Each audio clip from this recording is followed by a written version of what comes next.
Welcome to the Deep Dive channel, where we explore psychology with clarity and courage. Have you ever felt that your kindness attracts contempt? You show up, you help, you stay patient. Somehow, that kindness becomes a magnet for coldness, mockery, even sabotage.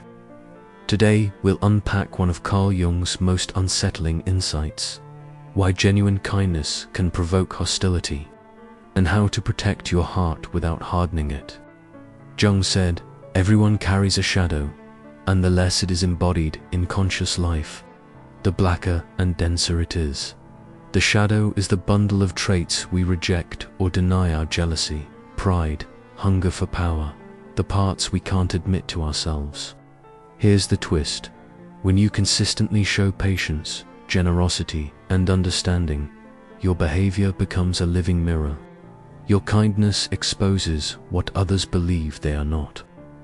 Instead of thinking, "What a beautiful person," their unconscious whispers, "This person is everything I cannot be," and a private shame begins to burn. Jung called this shadow projection. People start seeing you as the problem, not because of what you did, but because of what you represent. Your steadiness highlights their volatility. Your restraint spotlights their impulsivity. Your compassion illuminates their numbness. And as the inner pressure rises, the psyche seeks relief by devaluing you. You're fake, manipulative, naive. The story doesn't have to be true. It just has to protect their self-image. Worse, the more unwavering your kindness, the more it threatens fragile egos. Jung noted that the most terrifying thing is to accept oneself completely. Real kindness forces a comparison they'd rather avoid.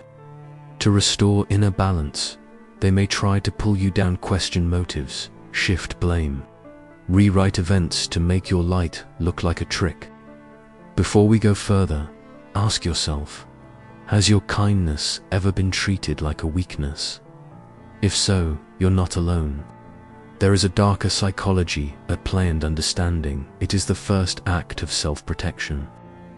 Most people prefer to preserve a familiar identity, even if it's negative, rather than face the anxiety of change. So, when you model another way of being, you threaten their entire story about who they are. Jung observed a rebound effect I'll call reverse inflation. Instead of feeling superior, the insecure feel painfully small. To rebalance, they must puncture you. This is why nice people finish last isn't destiny, it's dynamics. Your presence tilts the psychic scales. Some respond with gratitude. Others mobilize defenses, sarcasm, rumor, exclusion, tests of loyalty.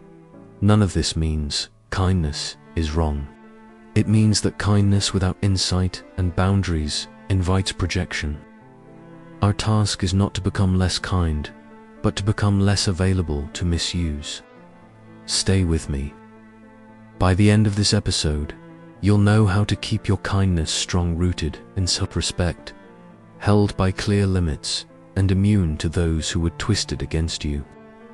Jung's map of the psyche explains the backlash to authentic goodness. We all wear a persona, the social mask that lets us function, competent, realistic, not too emotional. The mask is useful until we mistake it for the self. When you act from your real center, calm, generous, undefended, you expose the hollowness of masks around you. People trapped in persona can't admit that emptiness, so they make you the issue. You're weak, you're naive, you're trying to look pure. In truth, they're defending a costume. Projection is not only about traits we hate, it's also about strengths we abandoned. Many will attack what they secretly admire. They rename your kindness people-pleasing, your patience stupidity, your understanding gullibility, because to honor your strength would require admitting their limits. Jung called this a form of unconscious self-protection. The psyche preserves a fragile identity by shrinking what threatens it. There's a collective layer too. The collective unconscious and its archetypes, ancient patterns that move groups. In harsh climates, groups often need a scapegoat. Kindness can violate the tribe's unwritten code. Toughness is survival. Your steady goodwill implies another way to live, and that suggestion alone can mark you as a threat to the status quo. So the group exports guilt and shame onto you, not because you're wrong, but because your presence embarrasses the system. Envy fuels the fire. Steady kindness signals emotional wealth giving without bargaining. Those who feel bankrupt can't bear it. They test boundaries and motives, stretch your patience, and when you finally say no, they claim your kindness was fake all along. If this sounds familiar, breathe. The pattern says more about their inner world than your worth. But awareness isn't enough. Jung insisted on shadow work, turning the light inward to examine our own motives, so our kindness emerges from strength, not hunger. Start with the hardest question. Am I kind to control how people see me? Jung warned about the helpers, neurosis doing good to secure approval, belonging, or moral superiority. That flavor of kindness feels sticky. People sense the bargain and resist it. By contrast, kindness that owns its pride, need, and anger lands clean and unthreatening. It doesn't beg to be believed.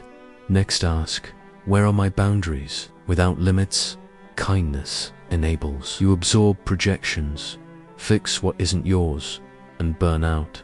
Healthy people appreciate real kindness. Unhealthy people feel threatened because it spotlights their unworked material. Boundaries don't make you less kind. They make your kindness trustworthy.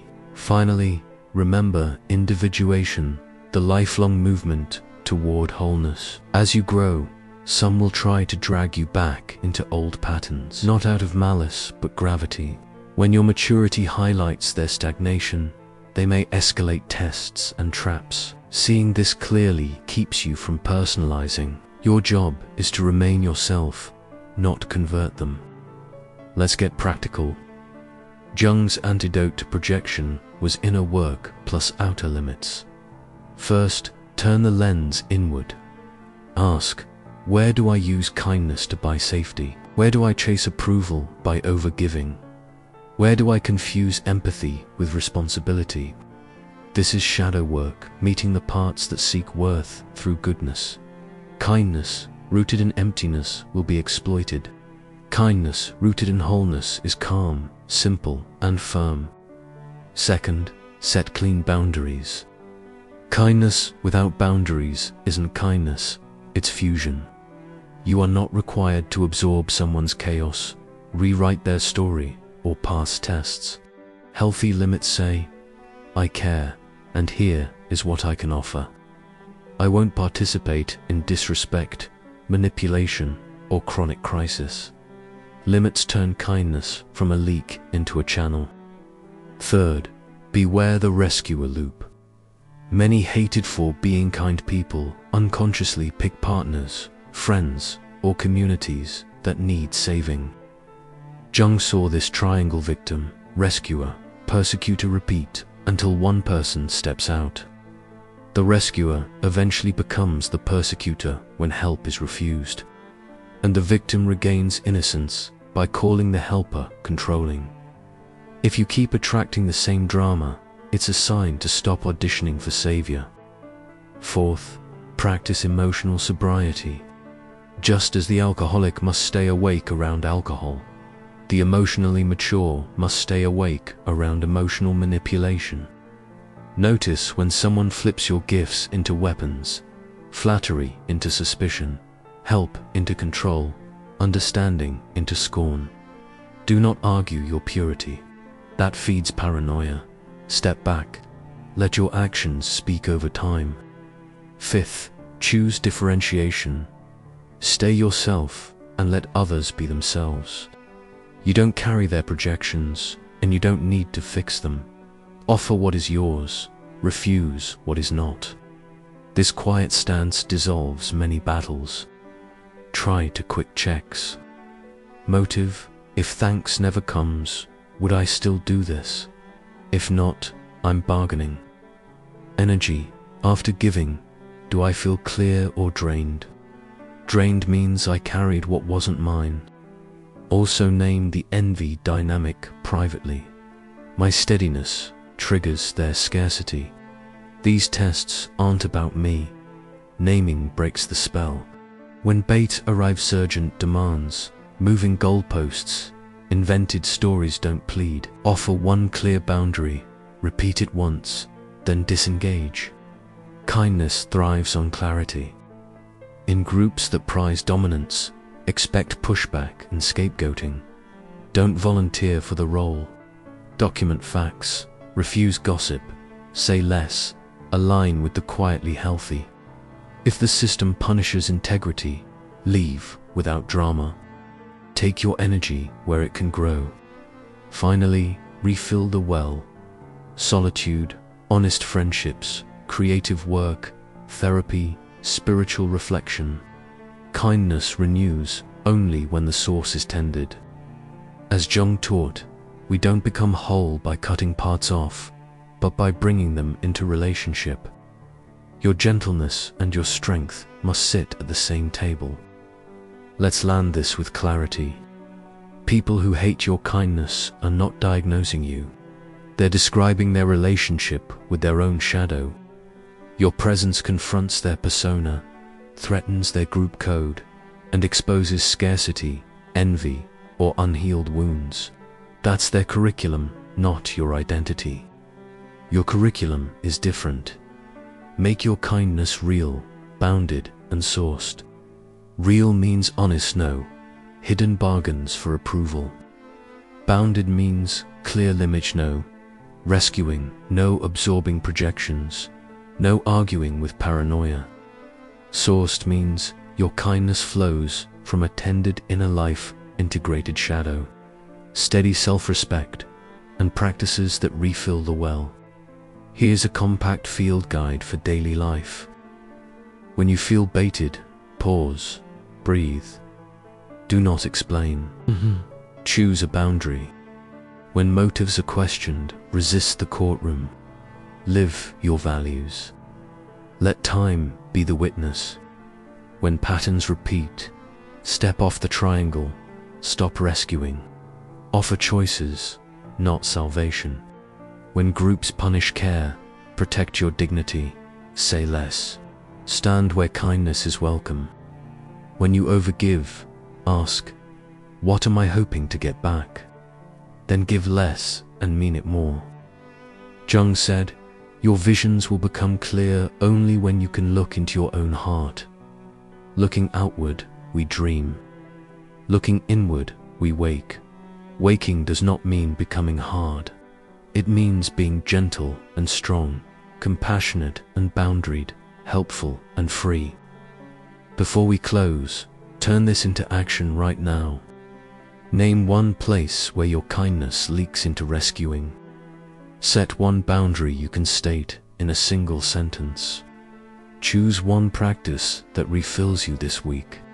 One reassurance. When you choose grounded kindness, you will lose some audiences, the ones who needed you pliable. That loss is a graduation, not a failure. Either way, you keep your center. Paradoxically, the more you accept your shadow and integrate strength, the less provocative your kindness becomes. It stops spotlighting others' deficits and simply feels steady. If this episode gave you language for what you've lived, subscribe, like, and share, so more people can build psychological strength without losing heart. We make new episodes that turn depth psychology into everyday tools. So hit the bell, leave your reflection below, and come back for more. This is the Deep Dive channel, spreading psychological insight for a better future. Stay kind, stay clear, and keep diving.